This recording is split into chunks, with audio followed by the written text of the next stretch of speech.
Thank you, Neil. As Neil mentioned, Africa Talks Climate is an extensive piece of research in what we feel is a vital and underrepresented area in climate change and development field. As the BBC World Service Trust, we focus on working with the media and communications to achieve development goals, to reduce poverty, to promote human rights, and to provide information to those who need it and that enables them to shape their own lives. We know from our 10 years of experience that it's vital to understand the audiences with which we are engaging in order to develop effective communication strategies. Little is known about how climate change is currently perceived and understood by Africans. Africa Talks Climate seeks to address this. Africa's response to climate change will be dictated by how well it's understood by its people. Africa Talks Climate is founded on the belief that those worst affected have the right to be better informed in order to understand and effectively respond to their changing climate.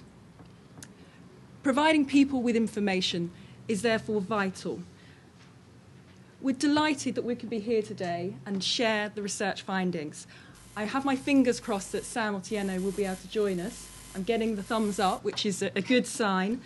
The recommendations and the research that we're sharing today, we shared actually in March of this year at an African event in Nairobi, where Sam presented the findings, and we had a panel involving the Nobel laureate Professor Wangari Maathai, and featuring contributions also from the Prime Minister of Kenya, Raila Odinga.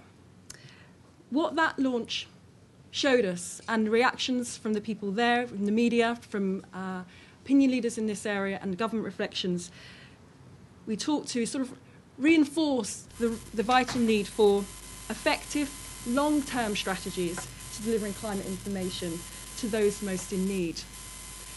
It also highlighted the need for locally relevant, practical information that helps individuals and communities to respond to climate change.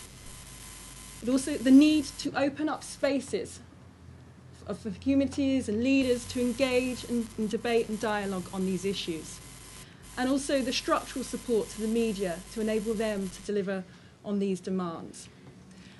As Neil mentioned, Sam and I are here representing a team of over 25 BBC World Service Trust researchers and a dedicated team of freelance staff that are involved in making Africa Talks Climate possible over the last 18 months. I'm really pleased, still with my fingers crossed, that Sam, as one of our key researchers, overseeing the work in Kenya, but also supporting work in neighbouring Tanzania, hopefully is going to be with us here virtually. So I suppose before I pass over to Sam, again with the fingers crossed, is that I should just mention that we've left on the seats as the executive summary report. There are also 10 individual country reports, which really goes into the nuances of the research and findings from the countries. So we'll try and share as much as we can within the time available. We're also open for questions and follow-up.